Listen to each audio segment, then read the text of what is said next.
to all the professors, principals, vice principals, head of departments, faculty members, and my favorite, students, the e-leaders, the young India.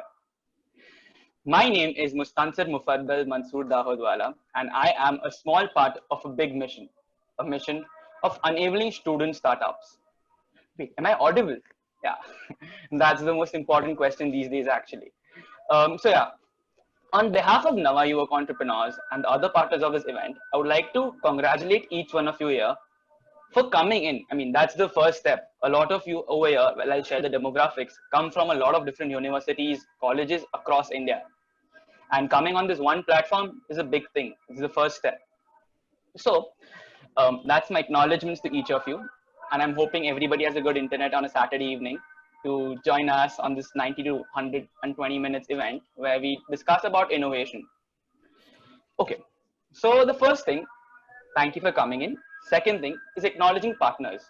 Now, without whom this could not be possible, right? So the first one is Mumbai MU Ideas, a part of Mumbai University, an era-old university that supports student entrepreneurs, right? So if a university as old as them can pull it off, we can sure do, right? Second is T5 Network. T5 Network is your partner in all matters relating to entrepreneurship, startups, and investing. Now, why mention about them? Who are they? They help you develop, nurture, and strengthen entrepreneurial mindsets amidst young minds and their young people at hearts as yours. You can see some lovely smiles coming in the audience. T5 is also building an entrepreneurial ecosystem and helps in making collaborative networks as well as invest in startups that have a high social impact. Well, I will not say much about Nava Yuvak. I would actually like to call upon Chirag sir, Chirag Dodia, Chirag.co, our Chief Growth Officer, give up an opening remarks for this event. Yeah, thanks Mustan for setting the stage and setting the mood for the evening. And welcome sir and ma'am, Geeta ma'am and Kaustubh sir for joining us today. Just to give an idea of what we do at Navivux, and I mean, most of you have been in touch with our team for a long time to join in for this event and for giving us your time and your attention, which makes a lot of difference to us. We at Navivux were formed around 8 years ago. I mean, me and 3 or 4 of my friends, including Gaurav, the founder, we wanted to do very little thing. We wanted to help entrepreneurs like us. So even myself, I was 18 years old, starting my own company at the time, and I wanted to get an idea of what the ecosystem can do for us. So at that time, Mumbai itself was not a huge ecosystem for any of the startups, but we wanted to help people like us, students like us. So we formed a small group. It was called Globally Forum back then, right? And after 8 years and working with hundreds of students, so many universities are across the country, and giving us a platform is what we still do now. The core value of Navivux is only on helping students, helping startups. And the startups are built by students at a very young point of time, and that's what we want to do. So I think today's focus is going to be about how we can help colleges like yourself and your own teams and the startups that are part of your college, do their best. And we are here to support them, right?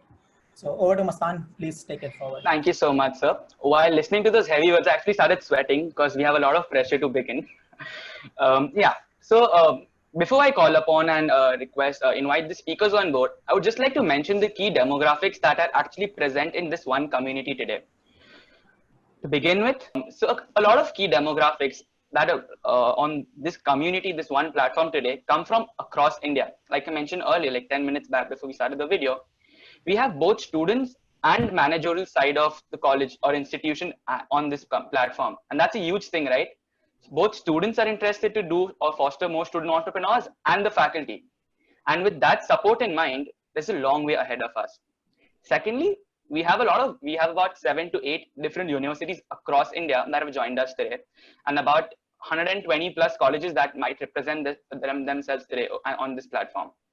Other than that, the most important thing when we talk about, which you're going to talk ahead as well, is collaborations and partnerships. On that note, we have a lot of different communities that are present here. Both a college that has a lot, a huge like an experience in mind, and those who have just recently started. On that note, I would like to invite the keynote speakers for the day. The first speaker is Geeta Tolia. Now, respectfully, giving her giving her introduction is a huge task in itself because she's really well known and she's really successful in enabling student startups. So Geeta Tolia ma'am is a startup evangelist. She's a finance specialist and an investor. Wow. She has over 25 years of experience across various organizations and countries, including senior leadership roles at KPMG, Grant Thornton, and CEPAM, serving across different industries and in several countries, including India, Ireland, UK, Europe, and more. She's also a trainer and advisor to various institutions, playing a key role in India's startup ecosystem, working with entrepreneurs. Talking about the next speaker for the day. Kaustav sir, I've heard a lot about you from Gaurav sir, but we have been unable to meet. So greetings from my side.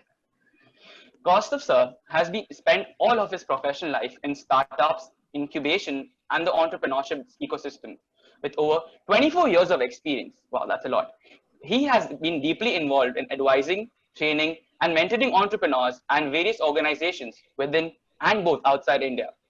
He's involved in businesses in India, UK, Ireland, Russia, Singapore, and Bangladesh. He's also part of the Incubation Center at SPJIMR and IIM Kolkata Innovation Park, working very closely with student entrepreneurs. Geeta ma'am, over to you. Thank you, Mustan. Thank you, Chirag. Thank you, Gaurav. And thank you very much, Kaustav, to have set the context, to have actually kind of, set the stage of what the entrepreneurial mindset is all about. What is the role? How should an incubation center, how should the incubator or the accelerator support and participate in this ecosystem? These are some factors which become very important and very relevant. But while that is a reality, there is equally a reality where none of this would be possible unless you had the hard, unpleasant, or the boring stuff also put in place. So whether it is the kind of support which incubation centers seek and expect, and the government policies which exist around it, or the whole subject of money and finance, which most entrepreneurs tend to shy away from because it is a very uncomfortable subject. It is a subject which not many people specialize in, and that then becomes a reason to pass it on or to delegate it, and who is managing the finance or the money then drives how the business is grown and what happens in that business. And finally, we will look at briefly about setting up the incubation centers. With that, I'm just going to share my screen. On my screen too, Kaustav, Mustan, if one of you can confirm that you can see the screen.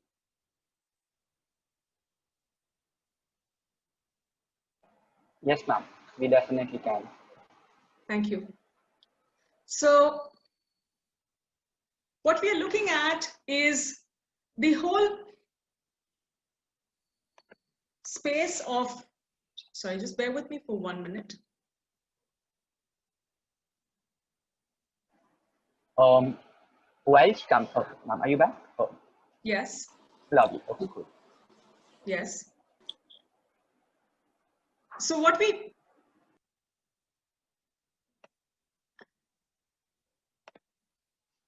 let's start with looking at the support for incubators and what it is that the government has done so far. What is the journey towards, or where is the thrust that the government is providing and what it has done so far. But these are all initiatives which have taken place or which have been put in place in the pre-COVID and the pre-lockdown situation. I am very certain that all of these initiatives will need a very hard look all over again, because a lot of the emphasis of incubators prior to this lockdown and prior to this entire pandemic that the world has gone through, the emphasis has largely been on the physical space and the the setup that incubators provide to startups. So there will need to be a sea change in the new normal. Having said that, a lot of the incubation in the country has been supported, and a lot of these initiatives have come post 1990s. From the mid 90s is when one started to see these the support being given to the incubation centers. Momentum picked up from 2006 2007 onwards, and more recently since 2010-11 one has seen a huge degree of bodies being set up which support different aspects or different kinds of incubation centers. So the first kind of support which the government provides is in setting up incubators itself in different states. These incubators are under the Atal Innovation Mission, setting up as Atal Incubation Centers in public and private sector, as well as scaling up established incubation centers. Now, there are prescribed eligibility norms for this. There are prescribed, approval processes for each of these, and it's only once those are fulfilled that the support is imparted. But a number of states have come up, because this is the incubation initiative is driven at the state level. Each state has its own set of criteria and the support that it provides. Some of the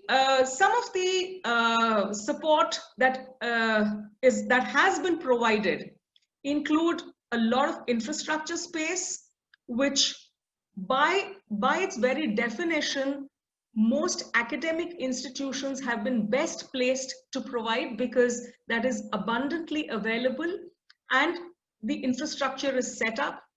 There are costs which are either subsidized or given as a grant or a subsidy by the government to have this kind of a setup, the infrastructure set up over there. So quite clearly, most universities and education institutions qualify to apply for these kind of incubation centers. Besides that, there are R&D centers, R&D institutions, incubation PSUs, and others also who are eligible for these under these eligibility criteria which are prescribed for that. Apart from the infrastructure support which is provided by the government, there is also operational allowances which the government provides, so that a certain number of years of operations that the incubation center needs to go through is supported. The expenses that are incurred are partly or sometimes completely covered for a certain number of years for the incubation center. Although there isn't very, it would cover it to up to a certain limit. So one needs to be conscious about these aspects. And besides that, there is mentoring assistance which is provided, because it's equally important. What we saw, what Kaustubh spoke about in his session, the mentor network. I mean, there is a whole set of services which an incubation center is required, or for a successful incubation center, it needs to have all of those services. So unless those services are offered to the startups, to the incubating companies within the incubator, you do not participate in the ecosystem as completely and as holistically as what the startup requires. The support which the government provides covers a part of the costs or defrays a part of these costs which the incubation center incurs, including mentor assistance, recurring expenses, rental reimbursement, sometimes an investment subsidy, stamp duty registrations, patent costs which are subsidized, and so on and so forth. So these different states have announced different initiatives. depending on where you are, the specific state regulation or the initiatives would need to be looked into and applied for. The other kind of support which the government has is supporting startups from specific domains or fields in order to give impetus and thrust to those startups operating in those domains and fields. What we have largely seen across the country, there is a huge emphasis on innovation and technology focused startups. Several states have kind of set up their incubators focused on innovation and technology focused startups. So whether you go to a lot of the southern states, they all have incubators or incubation set up and facilities available for startups venturing in this area. There is also, again, biotechnology is a focus, and both in Karnataka and in Andhra Pradesh, there are large initiatives and support that the government provides in order to set up biotechnology-based startups over there. What is interesting over here is this is where the future is seen, or where the enterprise is being directed by the government in these fields, in these areas. But does that mean that that's the only areas where startups need to come up? Possibly not. There are other domains and other areas where the startups need to be present, because the challenges that this country faces are so many at the grassroots level, at the supply chain side, on the infrastructure itself. So with all of these aspects, it's very important to understand that these initiatives which are offered, these only cover a certain aspect. We need to go beyond that and look beyond that in order to be able to create sustainable businesses from the startups that come into the incubation centers. I've spoken about this. There are certain states that have focused on nurturing specific fields and domains while setting up their incubation centers. Another kind of support which the government provides is subsidized incubation for startups from specified domains.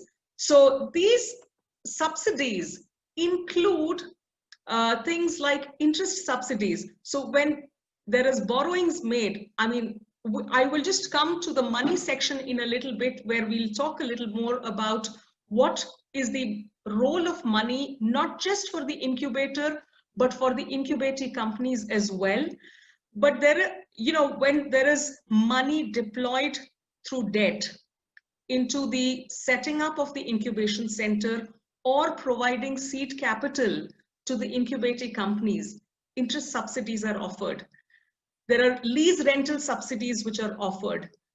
There are defraying of patent and quality promotion costs which are sustained or supported by the government, and other reimbursed expenses which are incurred up to a certain limit. So these are different costs which get defrayed. In essence, the government provides from a very small, these kind of subsidies all the way to setting up approved AIC approved incubation centers, which could be eligible for larger grants and money to be flowing through that incubation center into the entire incubation ecosystem. Right? These are the different initiatives. With this, I'm going to take us into the role of money and what money has inside. I want us to be looking at money from two perspectives, right? For what is this money required? That's the very first question you should be asking. From an incubation center's perspective, money is required for the setup itself.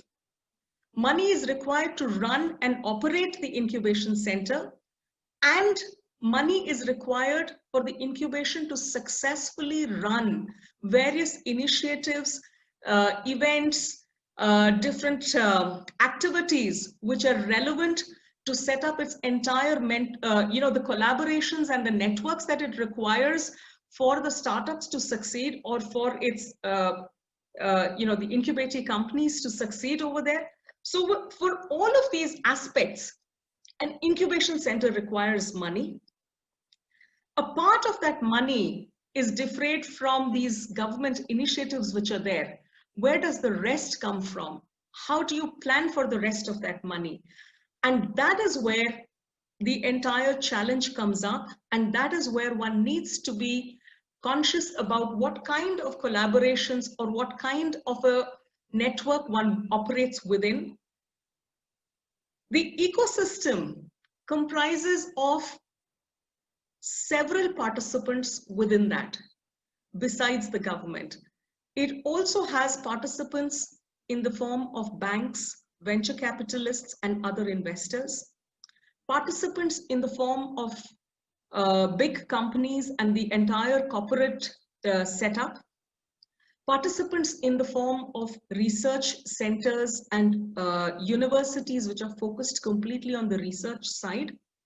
Now, unless each of these players within the ecosystem play a role in nurturing this ecosystem, so unless the incubator reaches out within this ecosystem to establish these strong collaborations which are necessary for its own self and for its customers, which is the incubatee or the startup companies within the incubation center, right? The process, the burden of money otherwise falls only on a few shoulders.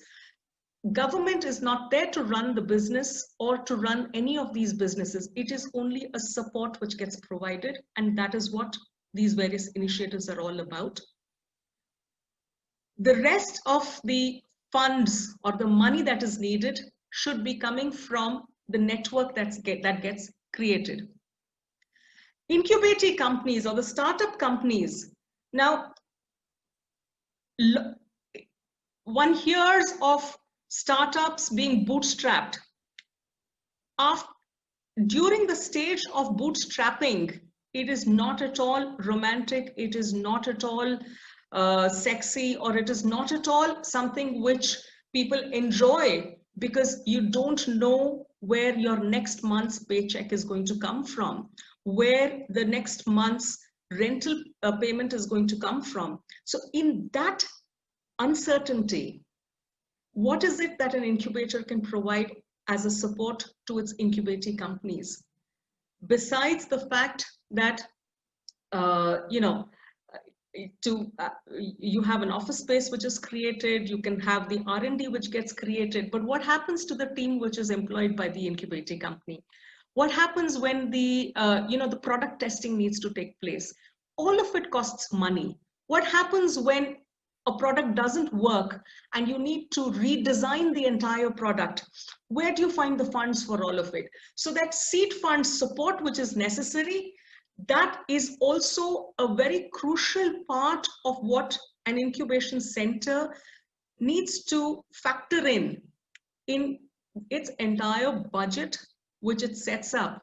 Because unless the incubation center has factored in all of these different aspects for its own fund to set itself up, and for its customers, the startups which reside within the incubation center, you're not going to have a holistic plan. And very certainly there will be hurdles and challenges which will be faced, and at times it can also lead to closure and an unsuccessful setup which happens. But is that all that is that you would want to look at? What else is necessary? I mean, money is it's a very big subject. The entire plan for what money is, the plan that is required for why do you need the money, which we looked at in the previous slide. What else is it that needs continuous engagement or a continuous involvement, how do you manage this money that is there? You have your incubation center now gets qualified under the Atal Innovation, the AIC criteria and so on and so forth. You get a grant from the government, you've got your 5 crores, you've got your 10 crores or 2 crores, whatever it is. You've got this money. How are you going to manage this money? How are you going to make sure that the money sustains over the duration for which it is intended to sustain?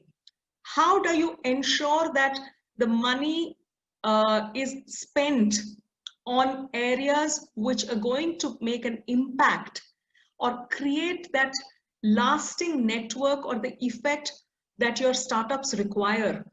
How will you ensure that there is sufficient forecasting and planning for the startups that is made available?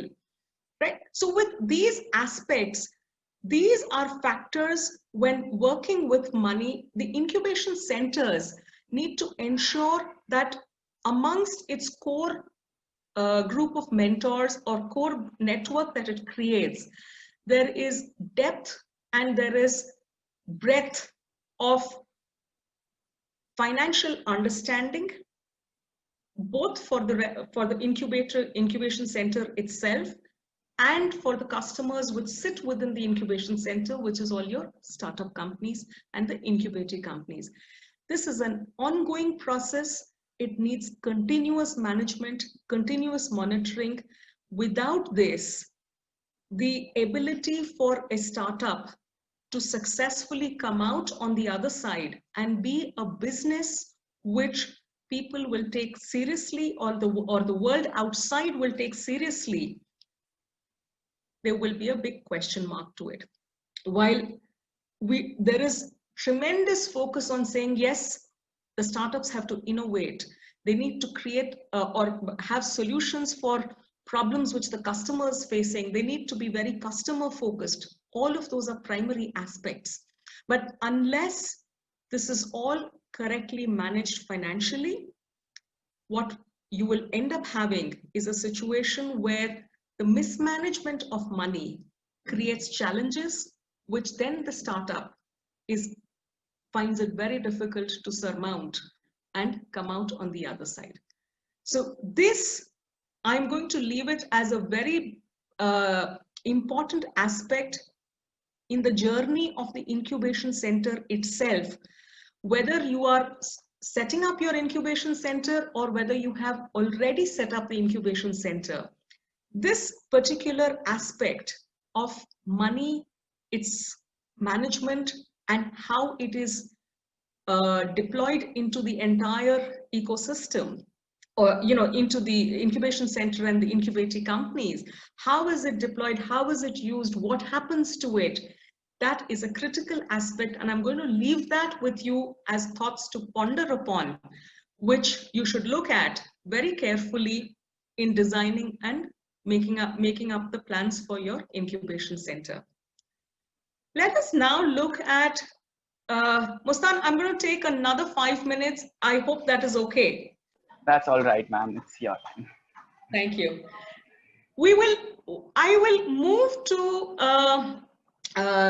delving a little bit, dwelling a little bit on setting up the incubation centers. This is a very big journey by itself. There is a huge degree of planning which is required. I mean, what is the purpose, starting from the purpose for which the incubation center is being set up, all the way to, does it qualify for any of the government initiatives, what kind of a network that it sets up, the collaborations that it engages into, where does it source its money from, what happens, all the way to saying what is a successful incubator, right? The journey is a very long journey, and unless the initial building blocks are set up correctly, you will not be able to travel that journey as effectively as unless your vision and the plan is created upfront and kind of fine-tuned as you go along, and maybe even pivoted if necessary, because coronavirus has shown us that even the incubators need to pivot significantly. A lot of the incubators which carried physical space are wondering what to do with that space, while the virtual incubation space has kind of grown leaps and bounds in the last 6-8 months, where everyone is scrambling now to say, even we need to have a virtual incubation center. So the thought process needs to be firmly created, needs to be set out upfront. And I'm going to spend a little time on this before I throw it open to questions to the audience. First of all, let's address, even before what is the purpose of the incubation center, let us address who should set up an incubation center, right? While undoubtedly academic institutions are probably, for a variety of reasons, they are very well placed to set up the incubation center, right? The entire journey of what is for the incubation center to support its startup companies and the incubating companies within that incubation center, we need to be, I mean, failure is something which Kaustuv talked about in his session. Unless that whole concept of failure is embraced and accepted as a vital part of the startup's journey, we will have failed the startup ecosystem itself, right? Now, do academic institutions today nurture that thought process? That's a question to be asked. In this world, at least pre-coronavirus, right, in the race, most colleges engaged, or most academic institutions, especially the higher level academic institutions, would focus towards is to say, you have to excel in your academics, you have to come out a winner on the other side. And the goal and the purpose imparted into the students would be, you have to be a job seeker. The minute the objective or the measurement for the academic institution turns into these criteria, we need to sit back and look at who should set up that incubation center. Is it the institution itself, or should it be somebody who understands that entrepreneurial way of being? Can it be a sort of a collaborative setup between an independent team which runs the incubation center but is very close-knit within the academic institution? So there is the shelter of the academic institution in terms of having a lot of the support system which is necessary, the academia, the research, the access to professors, the access to quality, right? Access to testing, access to creation or design thinking and all the rest of it. But the journey that is to be traveled is very different, right? It's it is building things, it's acting, it is very different. So should it be an independent team which is part of the academic, or some way nexus with the academic institution? So these are questions which become important to address, right? And then how do you align all the different objectives, because each needs to thrive and succeed in its own space? What kind of trainings will be required? Can you include those trainings within the curriculum of the college itself? Because an entrepreneurial training is a very different training as compared to probably a more academic approach of saying, all right, these are the sciences which need to be studied, or these are the other subjects which need to be studied, and so on and so forth. With that, once this question is answered, we need to then look at the purpose for which the incubation center is set up. What should be the focus of the incubation setup of the incubation center. How should it be? Today, if you ask me, most incubation centers are set up because they want to be eligible for a certain government grant or for a certain government initiative or a subsidy which is provided.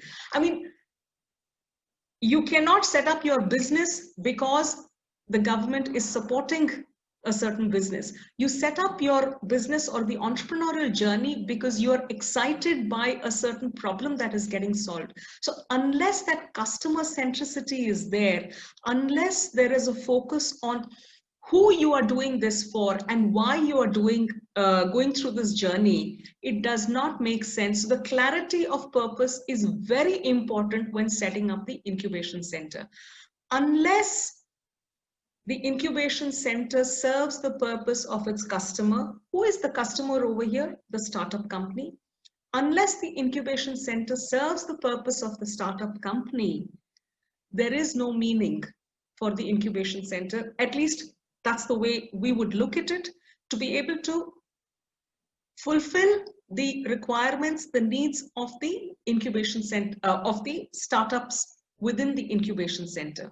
So definition of purpose is extremely important, and then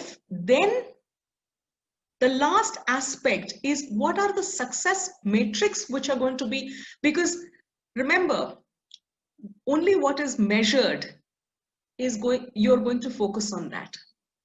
Unless there is a focus on the aspect of what constitutes a successful incubation center.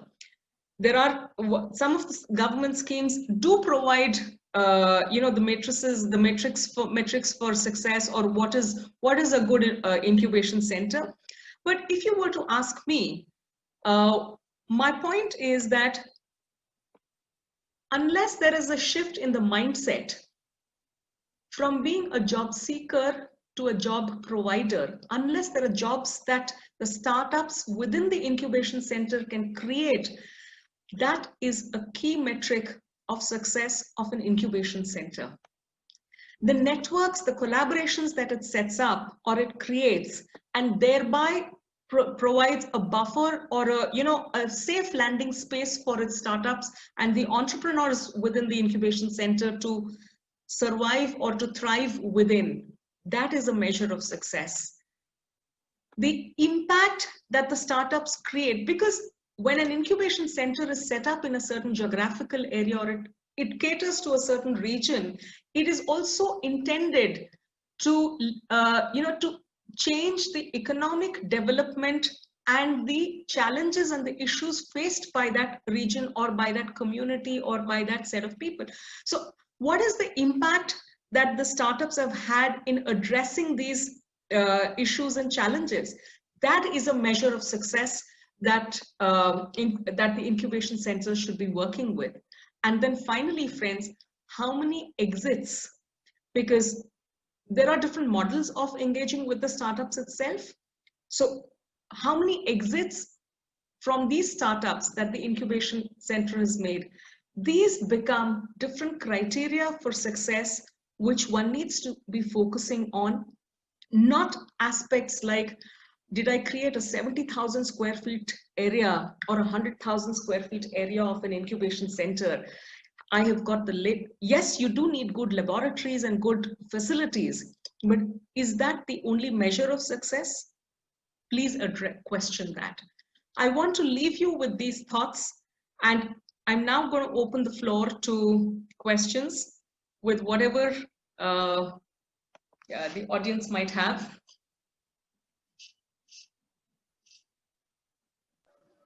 Thank you so much for your kind words, ma'am. That was really informative. Okay, we have Armin. If you can just switch on your video, we'll allow you to share your screen. Geeta, ma'am, if it's not a problem, can you switch off your share screen? Yes. Lovely. Armin, yeah, go ahead. Hi, ma'am. First of all, thank you so much for the insightful session. And we got to learn a lot about how to set up an incubation center. So we talked about money in your talk, and we talked about how to set up an incubation center and how to measure the success metrics. So one question I have is about finding a mentor. So how should we find a mentor, and who should be the perfect mentor for your incubation center? Additionally, should the mentors be changed dynamically, like depending on specific startups? So how should that process be? Certainly, Armin. I mean, that's the entire process of mentoring startups is itself, a topic which we can discuss at length. And there is a lot of, at different stages, the same startup requires different kinds of mentoring. And different startups require different kinds of mentoring, right? When I want to take it through an analogy of the, of farming. When the seeds, you first need to plow the field, right? Unless the field is plowed, you cannot sow the seeds in that field, right? So at that stage, you're going to bring in a lot of the machinery and equipment to plow the field, whether it is the tractor, whether it is the, the traditional ox and the, whichever means you're going to do that. So look at your mentor at that stage as being someone who knows what it is to be working in a vacuum, right? So there needs to be an understanding of, these are just concepts in your head at this stage. Your idea is not even clear to you at this stage. Can your mentor help you travel that journey to bring clarity to the idea, to help you refine that idea? You may not be able to articulate that idea very effectively because it's only a thought in your mind. So can your mentor understand that thought and help express that, help you kind of bring a lot of definition to that thought process and create something which is more tangible than just a thought, right? Now, when that tangibleness is created, which means that, yes, I know this is my way of addressing this problem.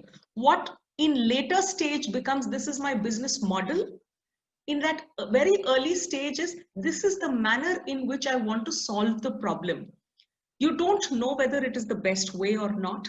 So you need there again a different journey and possibly some more mentoring of a different kind to help you travel that part of the journey and take you beyond and refine that to what we would say this is an MVP.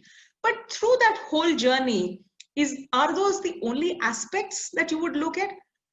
Who's going to get you the money for it? Who's going to get the, the legal compliances for it? If it's a unique idea, you need to patent it. Who's going to advise you about that? So there is a whole network of mentors, and that is what we talk about, that an incubation center, you may not have full-time mentors of all kinds because it may not be practically feasible to do that. But the collaborations that you create, the associations that you create, that when you can access it, you, Armin, as the startup in an incubation center, you are interested in, can I get this unique idea patented? So if your incubation center does not actively have other such ideas which require patenting, can you access another mentor through their collaborations or through their networks and get that necessary advice, mentoring, what is to be done, how is it to be done? Because you don't know that, right? So these are aspects which become important at different stages in the startup's own journey. You need different kinds of mentoring, and different startups need different mentoring. I hope I have answered your question. Lovely. Awesome. So that brings us to Ravi Kumar. So if you could just switch on your video, we'll unmute you. Yeah, awesome. I see you there. Thank you so much, Geeta ma'am. It was a wonderful session. You said that many institute start incubation center just to get the government funding.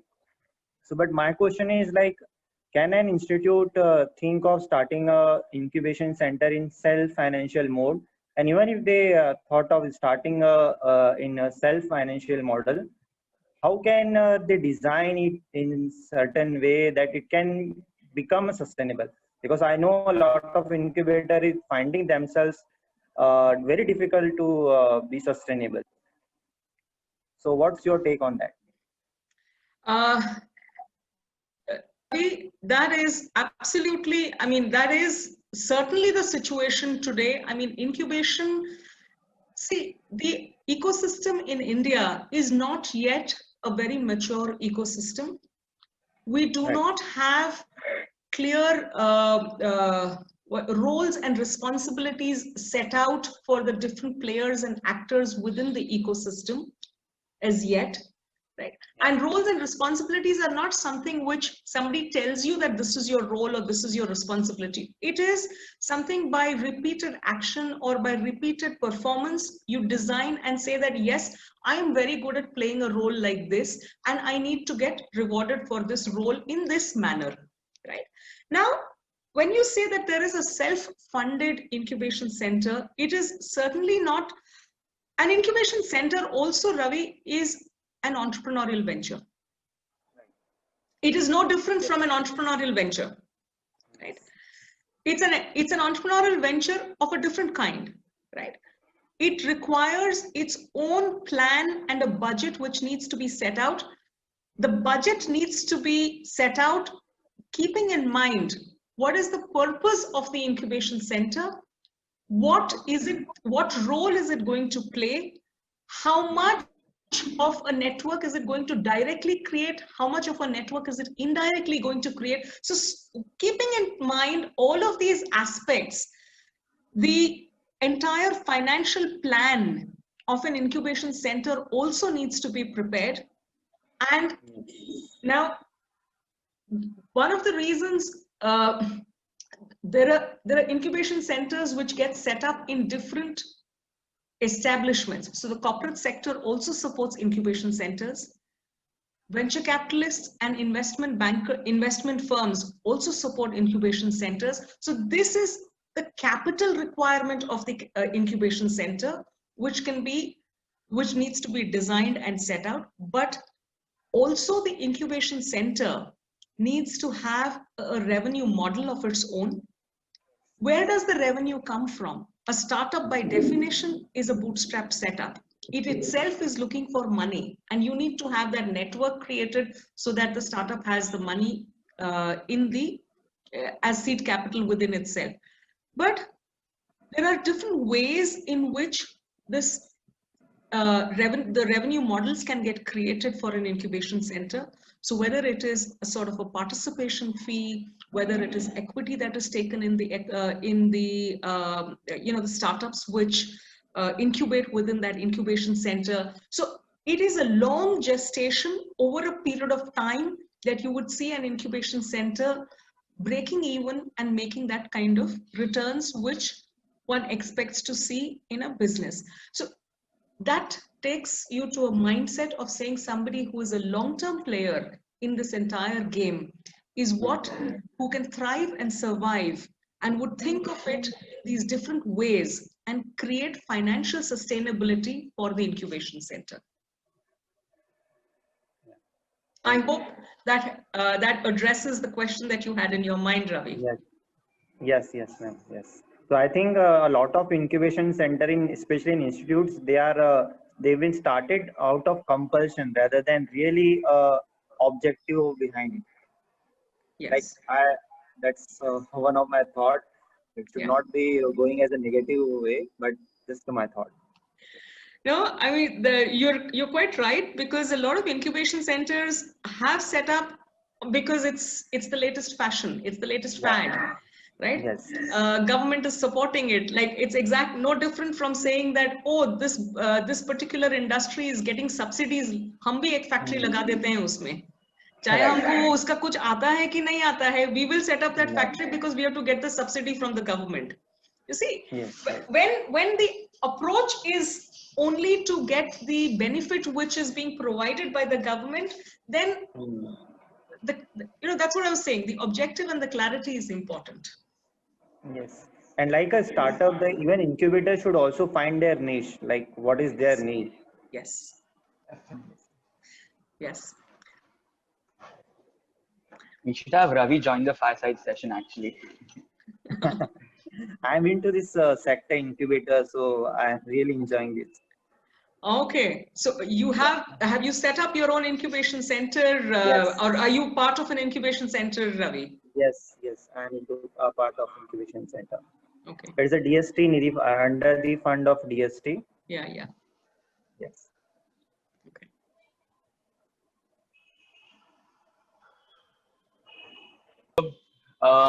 The first thing is again, thank you Geeta ma'am, thank you Kaustav sir. It's been a really insightful session till now. I've personally written down a lot of notes and I'm not even creating an incubation center.